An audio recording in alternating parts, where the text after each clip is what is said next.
Hello students, now we will discuss our remaining lecture on the topic cell membrane. Okay student, till now we have discussed some slide, means we discussed about cell membrane. What is cell membrane? There are uh, a few names for cell membrane. Likewise we can say, कह सकते हैं cell membrane के कुछ और नाम भी हैं. इसे प्लाज्मा मेम्ब्रेन भी कह सकते हैं, साइटोप्लाज्मिक मेम्ब्रेन भी कह सकते हैं, प्लाज्मा लेमा भी कह सकते हैं. ये क्या है एक्चुअली? ये cell membrane is a biological membrane that separates cell from its exterior environment. यानी एक सेल के अंदर जो कुछ भी है वो उसके चारों ओर जो कुछ है उससे अलग हो जाता है इस बाउंड्री के कारण. जैसे कि आप अपने घर में हैं तो उसके कारण आपकी जो कॉलोनी में है उससे आप अलग हो जाते हैं. आपके अंदर जो घर की चार दीवारी है तो उसके अंदर के हिस्से को आप घर बोलते हो और उसके बाहर के हिस्से को आप बोलते हो बाहर है. जैसे घर की चार दीवारी से बाहर आए तो कहेंगे कि घर के बाहर आ गए, है ना? ऐसा ही सेल के साथ है कि सेल, इसीलिए कह रहा है कि cell is a biological membrane that separates cell from its exterior environment. इसके चारों ओर जो वातावरण है उससे इस सेल को अलग करने वाला स्ट्रक्चर प्लाज्मा मेम्ब्रेन या सेल मेम्ब्रेन है. अब जो ये सेल मेम्ब्रेन है is a feature of all cells, सभी कोशिकाओं में पाई जाती है. यानी कि प्रोकैरियोटिक कोशिका है, यूकैरियोटिक है, उनमें भी पाई जाएगी. प्लांट सेल है, एनिमल सेल है, उसमें भी पाई जाएगी. और सेल मेम्ब्रेन लिविंग नेचर की होती है और फॉस्फोलिपिड की बनी होती है. बहुत पूछा जाता है क्वेश्चन, सेल मेम्ब्रेन किसकी बनी होती है? तो सेल मेम्ब्रेन जो होती है वो फॉस्फोलिपिड की बनी होती है. ठीक है. सेल मेम्ब्रेन का देखिए यहाँ पर एक स्ट्रक्चर ये दिखाया गया है. फिर सेल मेम्ब्रेन के बारे में और क्या पता है हमें कि सेल मेम्ब्रेन काम क्या करती है भाई, क्या काम करती है? सेल के स्ट्रक्चर को डिफाइन करती है और regulates the material that enter and leave the cell. जैसे कि आपका गेट है तो गेट से एंट्री अंदर आने के लिए चाहिए. तो जैसे कि गेट है, गेट लगा है तो कोई भी ऐसे अंदर आ नहीं सकता. गेट में अगर ताला है तो आप जिसके लिए ताला खोलेंगे वही अंदर आएगा. ऐसे ही सेल मेम्ब्रेन भी ऐसे ही काम करती है. Cell membrane controls the movement of substances in and out of cells. यानी कि वो ताला लगा हुआ है सेल मेम्ब्रेन के रूप में सेल के अंदर और बाहर आने जाने वाले लोगों के लिए. In this way it is selectively permeable. जैसे कोई सामान बेचने आ गया तो ये नहीं कि आप उसको अपने अंदर घर के अंदर ले आएंगे, लेकिन कोई आपका गेस्ट है, आपका प्रिय है, आपके घर का मेंबर है तो आप उसको घर के अंदर ले आते हैं. यानी आप सेलेक्ट करते हैं किसको अंदर लाना है किसको नहीं लाना. ऐसे ही सेल मेम्ब्रेन सेलेक्ट करती है. Cell membrane is selectively permeable to ions and organic molecules. ठीक है. तो ये सेल मेम्ब्रेन को आप देखिए, सेल मेम्ब्रेन किससे बनी होती है लिखा हुआ है ना. तो देखिए यहाँ पर लिखा है, आपको दिखाई दे रहा है लिपिड बाई लेयर की, और बीच बीच में प्रोटीन ऐसे ऐसे ऐसे ऐसे ये आपको पड़े हुए दिखाई दे रहे हैं. तो ये आपको सेल मेम्ब्रेन दिखाई दे रही है. सेल मेम्ब्रेन का ये स्ट्रक्चर है. ये देखिए इसी स्ट्रक्चर को थोड़ा और इलेबोरेट करके दिखाया गया है.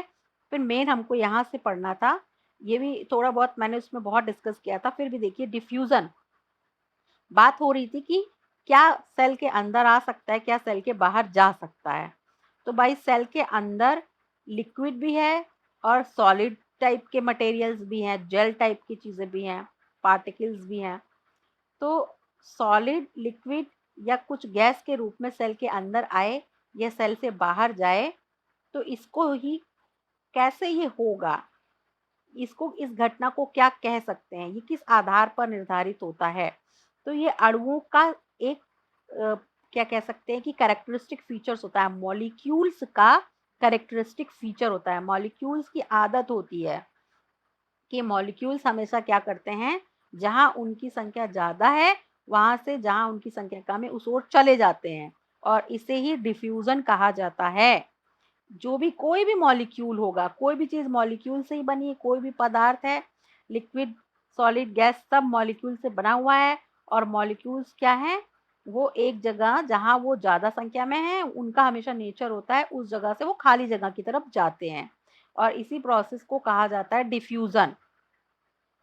और जब हम सिर्फ और सिर्फ वाटर मॉलिक्यूल के मूवमेंट की बात करते हैं उसे ही बोलने लगते हैं ऑस्मोसिस.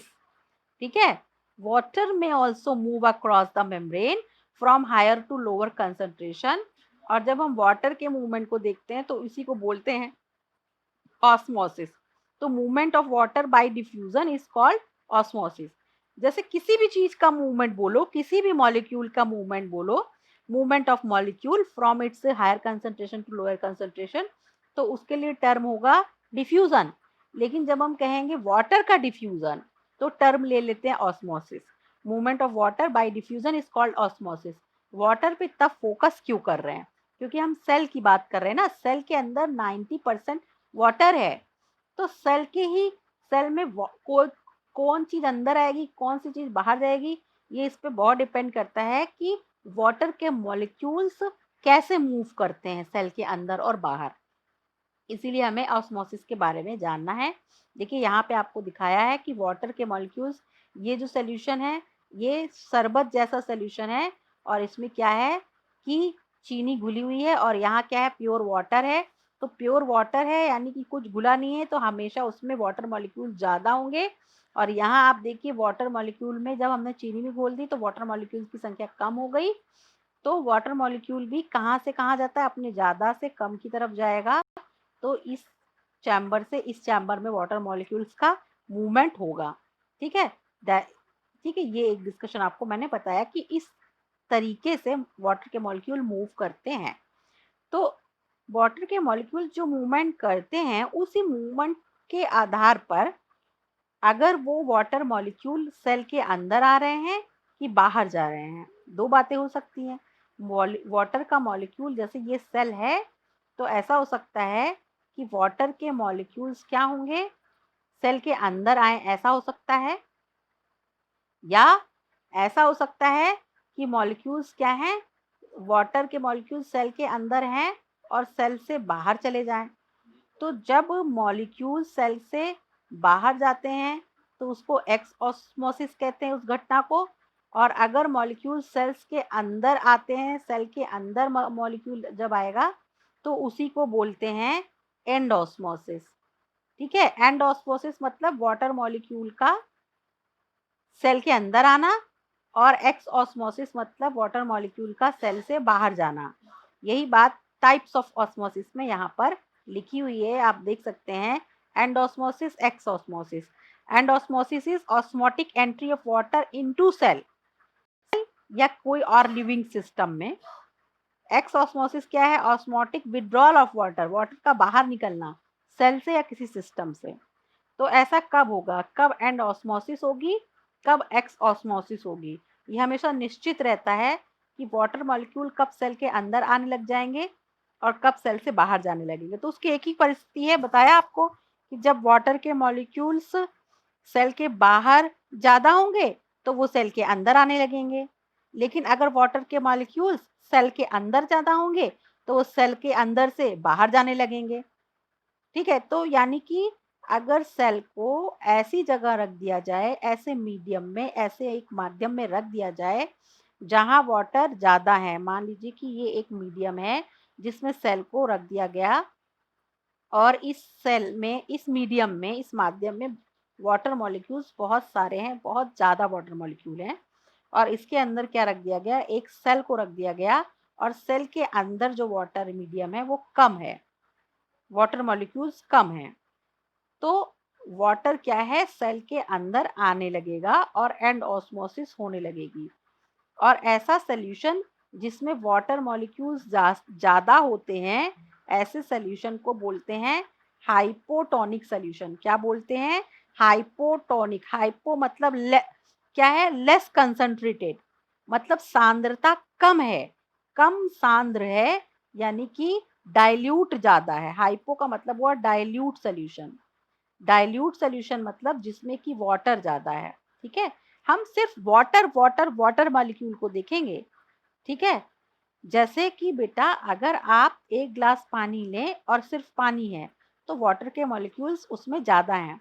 लेकिन अगर उस एक ग्लास पानी में हमने क्या किया, एक मग, एक कप चाय का जो होता है उसके बराबर की चीनी डाल दी, तो 100% जो वाटर के मॉलिक्यूल थे खूब फ्रीली घूम रहे थे, अब वो क्या है, घोल जैसा बन जाएगा वो उसके अंदर।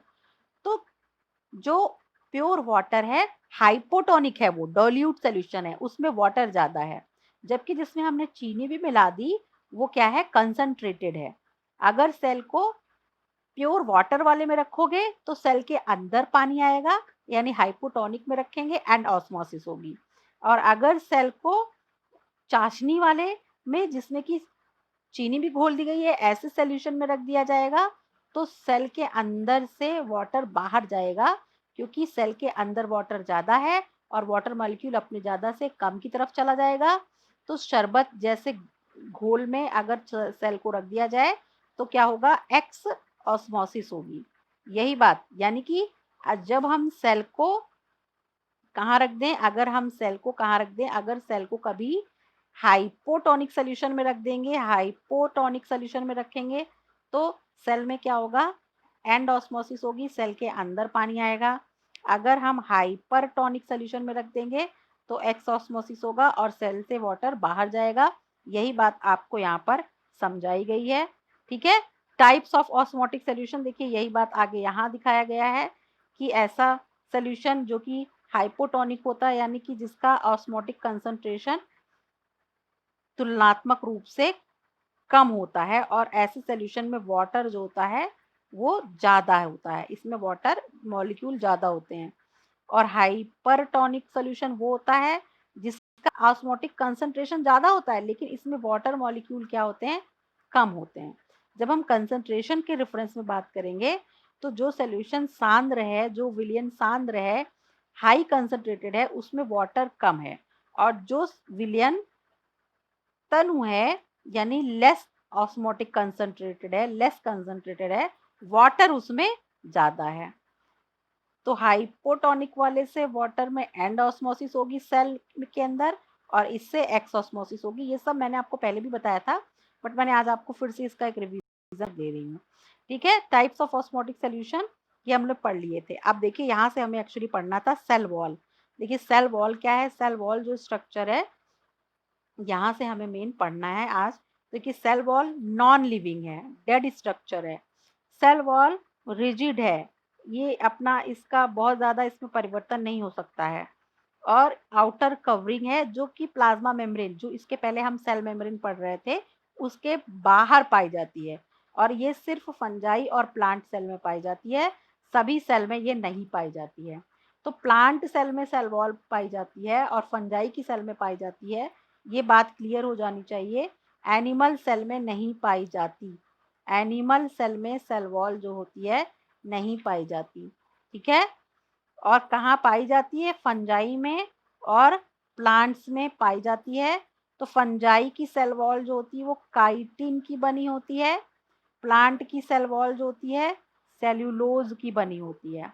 प्लांट की सेल वॉल सेल्यूलोज की बनी होती है और फंजाई की काइटिन की बनी होती है। ठीक है, ये आप समझ गए होंगे, इसको डिस्कस करते हैं हम आगे।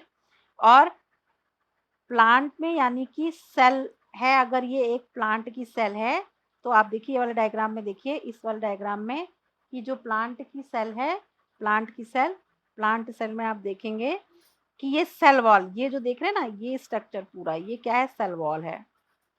ठीक, और इसके अंदर जो है सेल मेम्ब्रेन भी है। देखिए यहाँ पर बना है प्लाज्मा मेम्ब्रेन भी है, और ये भी स्ट्रक्चर प्रेजेंट है, जिसे क्या कहते हैं, सेल वॉल। दो है, ये केवल प्लांट सेल में पाया जाता है, केवल प्लांट सेल में।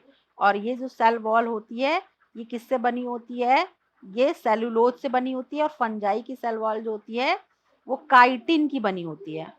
ठीक है, देखिए यहाँ लिखा हुआ है cell wall in plants and algae, algae में और प्लांट्स में, जो हरे फोटोसिंथेसिस करने वाले पौधे होते हैं, ग्रीन पिगमेंट में पाया जाता है, उनमें पाई जाती है सेलुलोज की बनी होती है।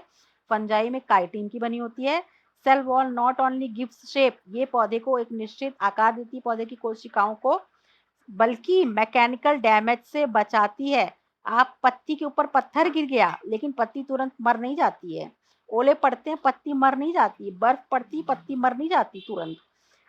ठीक है, वो जब तक पेड़ से लगी है तो वो सेल वॉल जो है इसको प्रोटेक्ट करती है, इन्फेक्शन से भी बचाती है, कोई वायरस बैक्टीरिया प्रोटोजोआ फंजाई कुछ ना लगे इसमें। ठीक है, और साथ ही साथ एक सेल से दूसरी सेल को जोड़ती भी है और अलग भी करती है। जैसे एक सेल ये है, एक सेल ये है, तो इसके चारों ओर ये जो सेल वॉल होती है इसमें कुछ स्ट्रक्चर्स पाए जाते हैं जो अभी हम आगे पढ़ेंगे, जिसकी वजह से एक सेल का दूसरी सेल से कनेक्शन भी बना रहता है और एक सेल की दूसरी सेल से निश्चित बैरियर भी बना रहता है। दोनों काम करती है, यानी सेल टू सेल इंटरेक्शन भी बना रहता है और एक बैरियर भी प्रोवाइड करती है, ताकि कोई भी मॉलिक्यूल ऐसे ही ना चले जाए। जैसे कि आप अगर आपका अपना हाउस है, नवोदय में आप लोग रहते हैं, तो वहाँ आपका हाउस है, तो क्या है, बाउंड्री बनी हुई है, गेट लगा है, चैनल गेट लगा है। ये शिवालिक हाउस है, ये उदयगिरी है, ये अरावली है और नीलगिरी है।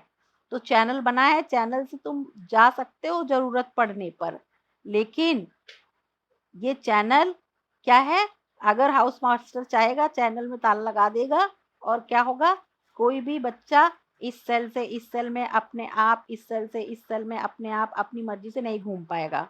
ऐसा ही काम सेल वॉल करती है।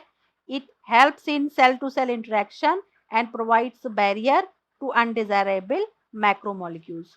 ठीक है भाई, ये बात आप समझ गए होंगे। फिर देखिए कैसे होता है ये काम।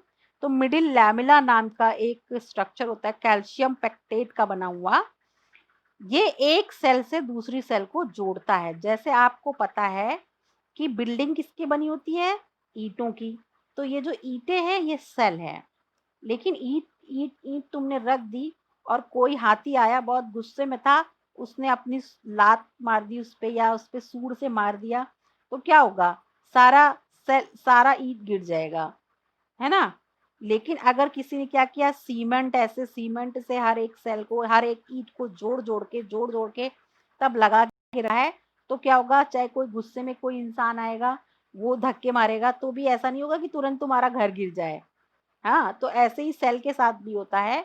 ये ना हो कि कोई भी आए गुस्से में और सेल को धक्का मार के चला गया और सब सेल अलग अलग बिखर जाएं। तो प्लांट में स्पेशली एक सेल को दूसरी सेल से जोड़े रखने के लिए एक स्ट्रक्चर पाया जाता है, जिसे कहते हैं मिडिल लैमेला, और ये बना होता है कैल्शियम पेक्टेट का। कैल्शियम पेक्टेट का बना होता है, विच होल्ड्स और glues the different neighbouring cells together. आसपास की कोशिकाओं को एक दूसरे से जोड़कर रखता है। The cell wall and middle lamella में बी ट्रेवर्स्ड बाई प्लाज्मोडेस्मेटा। ठीक है। तो भाई अब अगर जैसे बिल्डिंग तुम्हारी बनी हुई है, लेकिन तुम चाहते हो कि हमारी सेल से बिल्डिंग तो बन गई है, सेल से हमारी बिल्डिंग बन गई है, लेकिन चाहते हैं कि इसमें धूप आती रहे, हवा आती रहे, तो क्या करते हैं, विंडो बना लेते हैं, रोशनदान बना लेते हैं।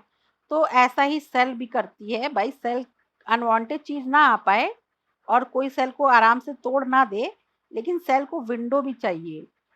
तो सेल में एक एक सेल से दूसरी सेल में कोई मटेरियल आ जा सके, मूवमेंट हो सके। तो देखिए एक सेल से दूसरी सेल है, तो इसके ऊपर कवरिंग के रूप में इनको जोड़ने के लिए ये मिडिल लैमेला है। ठीक है। और एक सेल को दूसरी सेल से सेपरेट करने वाला स्ट्रक्चर सेल वॉल है। ठीक है। लेकिन साथ ही साथ एक सेल से दूसरी सेल में मूवमेंट हो, आदान प्रदान हो, तो इसके लिए विंडो भी बनी हुई है। तो ये जो विंडो बनी हुई है बेटा, ये विंडो जो होती है, ये विंडो क्या है, ये विंडो का ही नाम क्या है, इस विंडो का ही नाम है प्लाज्मोडेस्मेटा। ये विंडो खिड़की जैसा बनी रहती है। एक्चुअली ऐसा स्ट्रक्चर होगा सेल का, अभी आपको दिखाते हैं। ये एक सेल है ऐसा, ये एक सेल है ऐसा, ऐसा, जिससे ये विंडो बनी रहती है एक सेल से दूसरी सेल के बीच में। दिख रहा है आपको, देखिए। तो विंडो बनी हुई है, इस विंडो से इस सेल से कुछ इस सेल में जा सकता है, इस सेल से इसमें जा सकता है। ये जो विंडो है इसका नाम है प्लाज्मोडेस्मेटा, और स्पेशली ये प्लांट सेल में पाई जाती है। The cell wall and middle lamella में भी ट्रेवर्स्ड, यानी कि इनमें भी भेद होता है, इनको भी भेदा जा सकता है, किसके द्वारा, प्लाज्मोडेस्मेटा नाम के स्ट्रक्चर के द्वारा। और इसके माध्यम से इस सेल का साइटोप्लाज्म इस सेल के साइटोप्लाज्म से कनेक्ट रहता है। ठीक है। तो ये आपने देखा, यहाँ पे भी देखिए ये एक स्ट्रक्चर है, देखिए यहाँ पे भी बना हुआ है कि ये एक सेल है और ये एक सेल है, और इस सेल को इस सेल से जोड़ रहा है कौन, ये ग्लू लाइक स्ट्रक्चर, जिसे क्या कहते हैं, मिडिल लैमेला। ये कैल्शियम पेक्टेट का बना हुआ होता है। ठीक है, तो ये आप समझ गए। फिर इसके अलावा क्या होता है बेटा, प्लाज्मोडेस्मेटा पाया जाता है। ये देखिए यहाँ पे भी देख रहे हैं आप, प्लाज्मोडेस्मेटा क्या होता है, ये देखिए आप, प्लाज्मोडेस्मेटा क्या है, it is channel passing through the cell wall and allow direct molecular communication between adjacent cell।